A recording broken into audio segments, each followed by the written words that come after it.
नमस्कार प्रेक्षकांनो, आजच्या एपिसोडमध्ये इथे आता काव्या मंदिरामध्ये आलेली असते पार देशमुखसाठी प्रार्थना करायला।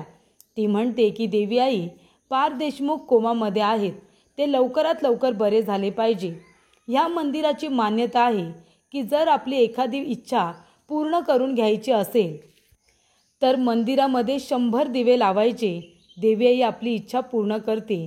त्यामुळे इथे काव्या पारसाठी मंदिरामध्ये सगळीकडे 100 दिवे लावत असते आणि फक्त एकच मागणं मागत असते की देवी आई, काही झालं तरी पार देशमुख लवकरात लवकर बरे झाले पाहिजे। आणि तेवढ्यातच प्रेक्षकांनो, आता सगळे दिवे लावून झालेले असतात, फक्त 3 दिवे बाकी असतात। त्यातले 2 दिवे सुद्धा काव्या लावते आणि शेवटचा दिवा लावायला जाणार तेवढ्यातच इथे आता पूर्णपणे चक्रच बदलतं। इथे हवामानाचं चक्र बदलतं। देवी आईची काय इच्छा असते काय माहिती, इथे आता देवी आईच्या मनामध्ये असतं ते घडत असतं। आणि त्याचबरोबर गुरुजींनी भाकीत केलेलं असतं, काही झालं तरी काव्याने अग्निपरीक्षा द्यायचीच, इथे सौभाग्यासाठी अग्निपरीक्षा द्यायची असं सांगितलेलं असतं। मग ती कशाही पद्धतीने द्यावी लागेल, पण ती द्यावी लागणार हे मात्र नक्की। त्यामुळे प्रेक्षकांनो, आता वादळ वारा येतो, सगळीकडून आता हवा येते। काव्या इथे सगळे दिवे वाचवायला जात असते। ती म्हणते, काय ग हे देवी आई, काय करतेस तू? पार देशमुख यांचा जीव वाचावा म्हणून मी इथे प्रार्थना करते ना, म्हणून मी इथे 100 दिवे लावते ना, मग का ग तू माझी परीक्षा बघतेस? काय इतके हवा सुटले, मी लावलेले दिवे का विझतायत? असा आता जाब काव्या देवी आईला विचारत असते। आणि तेवढ्यातच प्रेक्षकांनो, काव्याच्या ताटामध्ये उरलेला शेवटचा दिवा खाली पडतो आणि दिवा फुटतो, मात्र त्यातली वात ही तेवतच असते। म्हणजे आता एक दिवा फक्त बाकी असतो, 99 दिवे हे लागलेले असतात आणि शेवटचा दिवा फुटतो, त्याची वात इथे तेवत असते। तेव्हा प्रेक्षकांनो, इथे आता वातावरण पूर्णपणे बदललेलं असतं आणि त्याचबरोबर हवामानाचं चक्र बदलल्यानंतर इथे पारची तब्येत अजूनच बिघडलेली असते। पारची कंडिशन क्रिटिकल झालेली असते, म्हणजे कोमामध्ये असताना निदान त्याचं हृदय तरी चालू असतं, पण आता तो सुन्न पडलेला असतो। कुठल्याही ट्रीटमेंटला, कुठल्याही औषधांना तो रिस्पॉन्सच करत नसतो। पूर्णपणे त्याची बॉडी ही सुन्न पडलेली असते। डॉक्टरांनी त्याच्यावरती आता ट्रीटमेंट करणं सुद्धा बंद केलेलं असतं। आणि ही गोष्ट जेव्हा आता पारच्या घरच्या लोकांना कळते, त्यांची अवस्था तर फारच बिकट झालेली असते। सगळेजण इथे जणू काही आता पार जिवंत होणारच नाही आहे असं समजून जोर जोरात रडत असतात। त्यानंतर प्रेक्षकांनो, इथे आता पारच्या नावाने सगळेजण रडत असताना नंदिनी पार जवळ येते आणि म्हणते, पार्थ, असं नाही करू शकत तुम्ही आम्हाला सगळ्यांना सोडून नाही जाऊ शकत। पार्थ, प्लीज उठा, प्लीज उठा, सगळ्यांसाठी उठा, तुम्हाला काव्याची शपथ आहे पार्थ, प्लीज उठा, असं इकडे आता नंदिनी पार्थला म्हणते। ती आता काव्याची शपथ पार्थला घालते आणि म्हणते, लवकर परत या पार्थ, तुम्ही एवढ्या लवकर आम्हाला नाही सोडून जाऊ शकत। अहो, तुम्हाला तर काव्याबरोबर तुमचं एवढं मोठं सुंदर आयुष्य आनंदाने घालवायचं आहे, काव्याबरोबर तुम्हाला संसार करायचा आहे, आता तरी डोळे उघडा पार्थ, असं नंदिनी म्हणत असते। त्यानंतर प्रेक्षकांनो, काव्य आता रागवलेली असते, भयंकर चिडलेली असते।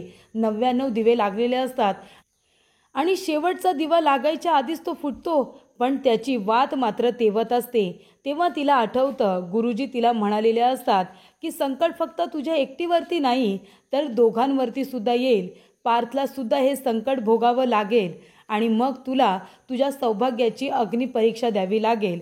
काही झालं तरीसुद्धा नियतीमध्ये जे आहे ते तुला करावंच लागेल। आणि तेव्हा प्रेक्षकांनो, इथे आता काव्या म्हणते, ठीक आहे, जर हेच माझ्या नशिबामध्ये असेल, माझी अग्निपरीक्षा दिल्यानंतरच जर पार शुद्धीवरती येणार असतील तर मी ते करायला सुद्धा मागे पुढे बघणार नाही। आणि तेव्हा आता ती तेवत राहणारी वात ती उचलते आणि आपल्या तळ हातावरती ठेवते। आणि प्रेक्षकांनो, आता तिने शेवटचा 100वा दिवा म्हणजे तिचा हात असतो आणि त्याच्यावरती तेवत असणारी ती असते वात। तिने आपल्या हाताला दिवा बनवून ती वात आता आपल्या तळ हातावरती ठेवलेली असते आणि देवी आई समोर तिने आपला हात उंच उभा केलेला असतो, जेणेकरून 100 दिवे आता पूर्ण झालेले असतात। काही झालं तरी आता काव्याची इच्छा पूर्ण व्हायलाच हवी असा जणू काही जाब आता काव्या देवी आईला विचारत असते. आपल्या पार्थला वाचवण्यासाठी, त्याला पुन्हा इथे जीवनदान देण्यासाठी काव्या इथे स्वतःच्या जीवाची बाजी लावते. तेव्हा इथे जीवा तिथे आलेला असतो. जीवासुद्धा आपल्या भावासाठी प्रार्थना करायला आलेला असतो. एकदम हातात झालेला असतो, गळून पडलेला असतो.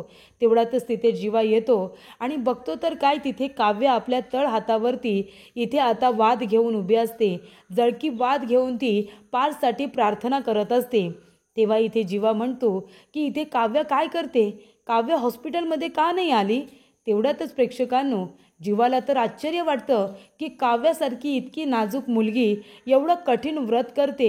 हातावरती तिने इथे जळकी वाट ठेवलेली आहे आणि तरीसुद्धा ती हे सगळे चटके सहन करते फक्त पार्थसाठी. त्यानंतर प्रेक्षकांनो, इथे आता नंदिनी हॉस्पिटलमध्ये असते. नंदिनी आता बघते तर काय, ती म्हणते की पार्थ, तुम्हाला काव्याची शपथ आहे. त्यानंतरला इथे आता जो कठीण आता तिने व्रत केलेला असतो काव्याने, तो व्रत तिचा फळाला आलेला असतो आणि इथे पार्थ शुद्धीवरती येतो. पटकन तो श्वास बाहेर टाकतो आणि हाताची हालचाल करतो, बोटांची हालचाल करतो. तेव्हा नंदिनी धावत पळत येते आणि म्हणते, डॉक्टर डॉक्टर लवकर इकडे या, पार्थच्या बोटांची हालचाल झाली, पार्थ शुद्धीवरती येत आहेत.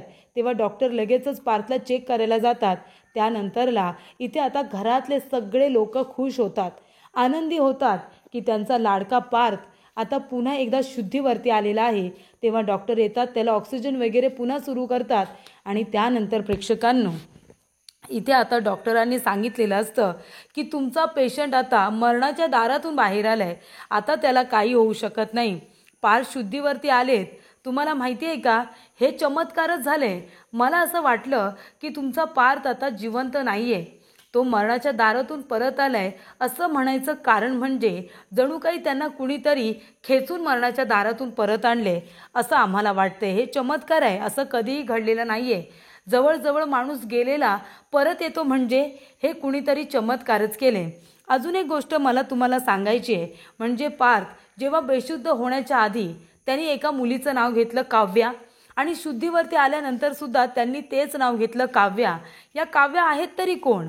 तेव्हा इथे विक्रम काका म्हणतात, काव्या म्हणजे त्याची बायको, आमच्या पार्थची बायको, आमची सूनबाई. तेव्हा डॉक्टर म्हणतात, मग त्यांना लवकरात लवकर बोलावून घ्या. जर इथे काव्या आल्या ना आणि त्यांना जर बघितलं तर इथे पार्थ देशमुख लवकर बरे होतील असं डॉक्टर म्हणतात. तेव्हा विक्रम काका म्हणतात की काव्याला फोन कर बेटा आणि जीवाला सुद्धा सांग की पार्थ शुद्धीवरती आलाय म्हणून, त्याला टेन्शन आलं असेल. तेव्हा प्रेक्षकांनो, इथे जीवाला आश्चर्य वाटत असतं की काव्या इतकं कठीण व्रत करते पार्थ दादासाठी. तेव्हा इथे जीवा तिच्याकडे बघत उभाच राहिलेला असतो, त्याला आश्चर्य वाटलेलं असतं. तेवढ्यातच नंदिनीचा फोन येतो. काव्या इथे आता जे काही व्रत करते त्याबद्दल नंदिनीला काहीच माहिती नाही आहे, पण इथे जीवाला मात्र कळलेलं असतं. तेव्हा नंदिनी म्हणते, जीवा, आनंदाची बातमी आहे, पार्थ शुद्धीवरती आलेत. तेव्हा जीवा म्हणतो, काय दादा शुद्धीवरती आलाय. तेव्हा नंदिनी म्हणते, हो जीवा हो, हा चमत्कारच झालाय, डॉक्टरांचं म्हणणं आहे.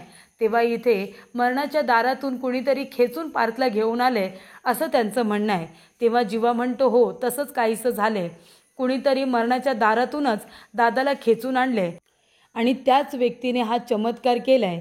तेव्हा जीवा म्हणतो, नंदिनी मी आलोच हॉस्पिटलला. आणि तो फोन ठेवतो आणि म्हणतो, काव्या, अगं काव्या, तो दिवा आता खाली ठेव. तो म्हणत असतो की काव्या, दादा शुद्धीवरती आलाय, दादा आता बरा आहे, तो मरणाच्या दारातून परत आलाय. हे सगळं तुझ्यामुळे झाले काव्या, तुझ्या प्रार्थनेचं फळ आहे हे. दादा अगं बरं आहे आता. तेव्हा तो इथे आता दिवा घेतो आणि तिच्या हातातली जी जळकी वात तिच्या हातावरती पूर्णपणे वितळलेली असते ती आता बाजूला ठेवतो आणि म्हणतो की दादा शुद्धीवरती आलाय, चल तू माझ्याबरोबर हॉस्पिटलला चल. दादा जेव्हा तुला बघेल ना तेव्हा तो लवकर बरा होईल. तेव्हा इथे काव्या त्याच्याबरोबर जातच असते. तेवढ्यात ती म्हणते, नाही नको, मी नाही येऊ शकत. तेव्हा जीवा म्हणतो, का, तू का येत नाही आहेस. तेव्हा इथे काव्या म्हणते, माझी किती इच्छा असती ना जीवा, किती इच्छा असली तरीसुद्धा मी नाही येऊ शकत, कारण मानिनी काकूंनी मला पार्थची शपथ घातली की मी त्यांना बघायला हॉस्पिटलला यायचं नाही म्हणून, मी त्यांच्यापासून लांब राहायचं अशी मानिनी काकूंनी मला पार्थची शपथ घातली. त्यामुळे मला ती शपथ मोडायची नाही आहे. मी हॉस्पिटलला आलेलं मानिनी काकूंना आवडणार नाही. तेव्हा जीवा म्हणतो, आणि तू हॉस्पिटलला नाही आलीस ना तर मला चालणार नाही आहे. तुला माहिती आहे ना दादासाठी तू किती महत्त्वाची आहेस.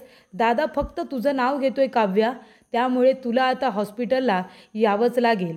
तेव्हा काव्या म्हणते, नाही नको जीवा, माझ्यामुळे मालिनी काकूंना त्रास नको. आणि आता पार्थ आलेत ना शुद्धीवरती, आता मी नाही येत. उगाच मी आलेलं मालिनी काकूंना आवडणार नाही. तेव्हा जीवा म्हणतो, मी आहे ना. आज काहीही झालं तरीसुद्धा तुला दादाला भेटण्यापासून कुणीही अडवू शकत नाही. मी तुला माझ्याबरोबर घेऊन जातो आणि दादाची आणि तुझी भेट घडवून आणतो. मी पण बघतो ना कोण थांबवते तुम्हाला दोघांना एकमेकांना भेटण्यापासून, असं इथे जीवा म्हणतो. त्यानंतर प्रेक्षकांनो काव्या नाहीच म्हणत असते, पण जीवा काही ऐकत नाही. जीवा म्हणतो, नाही काव्या, अगं दादाला तुझी गरज आहे. तो जेव्हा तुला बघेल ना तेव्हा तो लवकर बरा होईल. काव्या घाबरत असते. काव्याला असं वाटत असतं की मालिनी काकूंना आवडणार नाही आणि उगाच हॉस्पिटलमध्ये पार्थसमोर तमाशा होईल. तेव्हा इथे जीवा म्हणतो, तुला कुणालाही घाबरायची गरज नाही आहे काव्या, मी आहे ना, तू माझ्याबरोबर चल. दादाला तू भेटायचं आणि त्याला बघायचं सुद्धा. तू बायको आहेस त्याची, तुला कुणीही अडवणार नाही त्याला भेटण्यापासून. चल माझ्याबरोबर. आणि इथे आता जीवा काव्याचा हात पकडतो आणि तिला आपल्याबरोबर घेऊन जातो. जीवाला कळलेलं असतं की काव्या इथे पार्थसाठी काय फील करते, काव्यासाठी पार्थ किती इम्पॉर्टंट आहे हे आता जीवाला कळलेलं असतं. तेव्हा प्रेक्षकांनो नंदिनी म्हणत असते की बाबा, अहो मी कधीपासून काव्याला फोन करते पण ती फोनच उचलत नाही आहे. तेव्हा प्रेक्षकांनो इकडे आता मालिनी काकू म्हणत असतात, अरे मी किती वेळा सांगते तुम्हाला, नका त्या काव्याला इथे बोलावू, तरीसुद्धा कशाला बोलावताय. तेव्हा विक्रम काका म्हणतात, मालिनी अगं काय झालंय तुला, तू अशी अजिबातच नाही आहेस, तरीसुद्धा तू विनाकारण काव्याचा असा राग का करतेस आणि काव्याला पार्थला भेटण्यापासून का अडवतेस. डॉक्टरांनी आता काय सांगितलं तू ऐकलं नाहीस का. इथे पार्थ फक्त काव्याचं नाव घेतोय. बेशुद्ध होण्याच्या आधी आणि शुद्धीवरती आल्याच्या नंतरला त्याने फक्त काव्याचं नाव घेतलंय. अरे बाबा मिथून, तू तरी समजाव रे बाबा तुझ्या वहिनीला, सांग की काव्याला इथे येऊ दे म्हणून. तेव्हा प्रेक्षकांनो मालिनी नाही म्हणत असते, पण जीवा काही आता ऐकत नाही. जीवा म्हणतो, काही झालं तरीसुद्धा काव्य आणि पार्थची भेट होणार म्हणजे होणारच आणि त्यांची भेट आता स्वतः जीवा घालून देणार असतो. जीवाने आता हे मान्य केले प्रेक्षकांनो आणि ते बघून खरंच खूप छान वाटलं. त्याला निदान कळलंय की पार्थसाठी काव्य जेवढी महत्त्वाची आहे तेवढंच आता काव्यासाठी पार्थ महत्त्वाचा झाला आहे आणि म्हणूनच तिने स्वतःचा जीव धोक्यात घालून इथे आता पार्थसाठी प्रार्थना केली. तेव्हा इथे जीवा आता काव्याचा हात पकडून तिला हॉस्पिटलमध्ये घेऊन आले हे बघितल्यानंतर सगळेजण आश्चर्याने त्या दोघांकडे बघत राहतात. तेव्हा इथे मालिनी काही बोलायला येणार तेव्हा जीवा तिला हात करतो आणि बाजूला थांबायला सांगतो आणि इथे जीवा स्वतः काव्याला घेऊन आता पार्थच्या वॉर्डमध्ये येतो. तेव्हा प्रेक्षकांनो इथे आता काव्या येते आणि म्हणते पार्थ. तेव्हा इथे आता काव्याचा आवाज ऐकून पार्थ लगेचच डोळे उघडून इथे काव्याकडे बघायला लागतो. तेव्हा इथे तिला बघितल्यानंतर पार्थच्या चेहऱ्यावरती इतकं सुंदर हसू आलेलं असतं प्रेक्षकांनो. ते बघितल्यानंतर आपल्याला समाधान मिळाल्यासारखं वाटतं. म्हणजे इथे काव्या तिथे येते, काव्याला पार्थ बघतो आणि त्याला खूप जास्त आनंद होतो. त्यानंतर प्रेक्षकांनो इथे आता काव्य आल्यानंतर पार्थ उठून बसत असतो. तेव्हा जीवा म्हणतो, अरे दादा हळूहळू, आणि त्याला म्हणत असतो की दादा, अरे मरणाच्या दारातून परत आलायस तू, नशीबवान आहेस, कळतंय का, आता तुला स्वतःची काळजी घ्यायची आहे. तेव्हा इथे पार्थ म्हणत असतो, जीवा अरे मरणाच्या दारातून मला परत यायचंच होतं काव्यासाठी. तेव्हा इथे काव्या म्हणते, अच्छा म्हणजे माझ्यासाठी परत आलेत ना तुम्ही.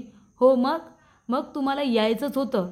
तुम्हाला जर काही झालं असतं ना पार देशमुख, तर मी तुम्हाला तेवढ्यातच इथे जीवा तिथे उभा असतो.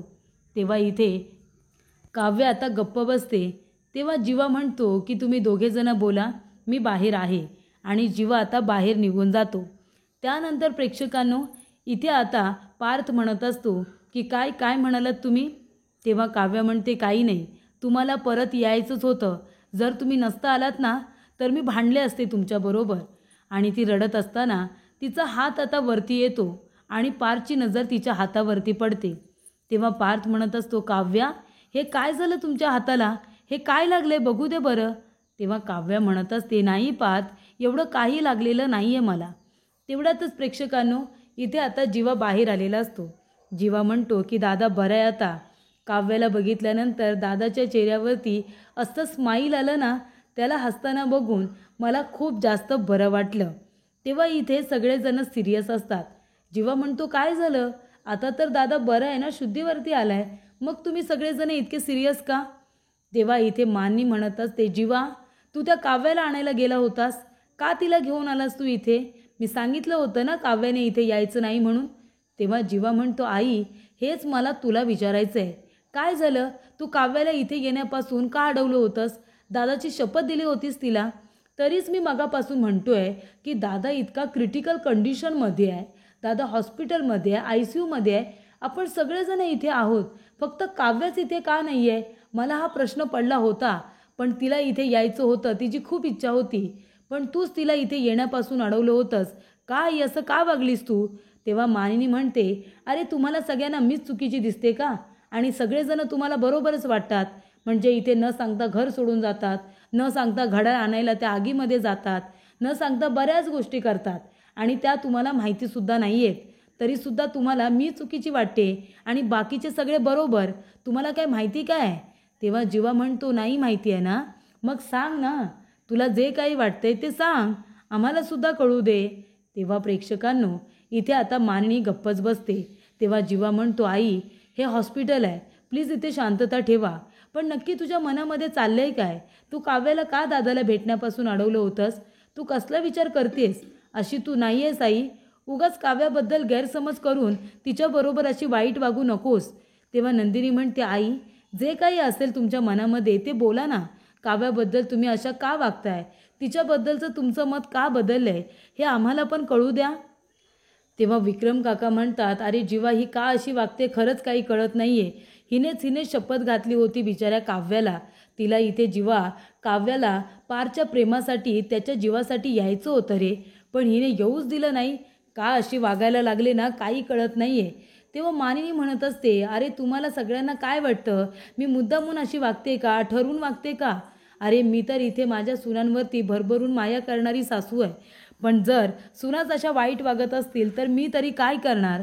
त्या काव्यासाठी तुम्ही सगळेजण मला बोलताय. तुम्हाला माहिती आहे का ती काव्या कशी वागते ते? माझ्या मुलाला तिच्यामुळे किती त्रास होतो. तेव्हा इथे जीवा म्हणतो, आई अगं काय चाललंय, काय झालंय ते निदान सांग तरी ना. काव्याचा तू इतका राग का करतेस? काय घडले तरी काय, ते तरी आम्हाला कळू दे. तेव्हा इथे मानिनी जीवाकडे आता बघतच राहते. त्यानंतर प्रेक्षकांनो इथे आता पार्थ खूपच जास्त टेन्शनमध्ये येतो. तो म्हणत असतो, काव्या अहो काय झाले तुमच्या हाताला? तेव्हा इथे काव्या म्हणत असते, पार्थ मी ठीक आहे, प्लीज प्लीज तुम्ही शांत व्हा, हे बघा तुम्हाला त्रास होईल, तुम्ही उठू नका. तेव्हा पार्थ म्हणतो, तुमच्या हाताला इतकं भाजलेलं बघून मला त्रास होतोय काव्या, कळतंय तुम्हाला? ते बघून मला त्रास होतोय, द्या बरं तुम्ही इकडे हात द्या. तेव्हा काव्या म्हणते, पार्थ तुम्ही शांत व्हा, हे बघा एवढं काही नाही झालंय, मला नाही त्रास होत आहे. तेव्हा पार्थ म्हणतो, मला माहिती आहे तुम्हाला त्रास होतोय की नाही, हात इकडे द्या बरं, मी मलम लावून देतो, इकडे द्या. तेव्हा काव्या म्हणते, नको पार्थ, ते मलम लावल्यानंतर मला झोंबेल, आगाग होईल. तेव्हा पार्थ म्हणतो, मी आहे ना फुंकर घालायला, मग तरीसुद्धा तुम्ही घाबरताय. तेव्हा इथे काव्य आता काहीच बोलत नाही. पार्थ म्हणतो की ठेवा, आणि तो आपल्या पायावरती, आपल्या इथे पायावरती तिला हात ठेवायला सांगतो. त्यानंतरला मलम घेतो. स्वतःला इतकं लागलेलं आहे, पण तरीसुद्धा काळजी मात्र काव्याची. स्वतःच्या हाताने इथे मलम आता काव्याच्या हाताला लावून देत असतो. काव्या म्हणत असते की पार्थ ठीक आहे, मी एवढं काही नाही झालंय. पण पार्थ काही ऐकतोय का? पार्थ म्हणतो, एक मिनिट काव्या, मला लावू देत तरी. तेव्हा इथे आता मलम लावताना तिच्या हाताला झोंबतं, आगाग होते. तेव्हा ती इथे कळवळते. तेव्हा पार्थ तिचा हात दुसऱ्या हाताने पकडतो आणि हळुवारपणे तिच्या हाताला फुंकर मारत इथे आता पार्थ काव्याच्या हाताला औषध लावून देत असतो. तेव्हा प्रेक्षकांनो काव्या बघा पार्थकडे आता फक्त बघतच असते. तर पुढील भागामध्ये प्रेक्षकांनो इथे जीवा म्हणतो, आई अगं काव्याला तू इतकं बोलतेस ना, त्याच काव्यामुळे दादा मरणाच्या दारातून परत आलाय. अगं तिने अख्ख्या मंदिरामध्ये 100 दिवे लावले आणि शेवटीला तिने जळकी वात आपल्या हातावरती ठेवली आणि ती उभी राहिली होती. अगं तिचा हात बघ जरा किती जळलाय, खड्डा पडलाय तिच्या हाताला, पण तिने हे कठीण व्रत केलं. फक्त आणि फक्त दादासाठी, आणि तरीसुद्धा तू काव्याला बोलतीयस. तेव्हा नंदिनी म्हणते, आई प्लीज प्लीज आता तरी काव्याला माफ करा हो. खरंच ती मनाने वाईट नाही आहे. तिच्याबद्दल तुमचा जो काही गैरसमज झाला आहे तो प्लीज बाजूला काढून टाका. तेव्हा जीवा म्हणतो, नाहीतर काय, अशा अवस्थेमध्ये राग रुसवा सगळं बाजूला ठेवायचं असतं, माणसाला महत्त्व द्यायचं असतं, आणि तू उगाच या गोष्टी घेऊन बसली आहेस. तेव्हा प्रेक्षकांनो इथे पार्थ म्हणत असतो, काव्या तुम्ही हे सगळं माझ्यासाठी कराल असं खरंच मला वाटलं नव्हतं. असं व्रत वगैरे माझ्यासाठी केलं, तुम्ही काय हे सगळं माझ्यासाठी केलं. मला जर काही झालं असतं तर तुम्हाला काय फरक पडला असता, तुम्हाला काय फरक पडतो. तेव्हा काव्या इथे आता पार्थच्या गालावरती फटका मारते. तेव्हा इथे पार्थ तिच्याकडे बघतच राहतो. तेव्हा काव्या घाबरते. तिला असं वाटतं की मी त्याला मारल्यामुळे पार्थला त्रास झाला की काय, आणि ती वाईट चेहरा करून पार्थकडे बघत असते.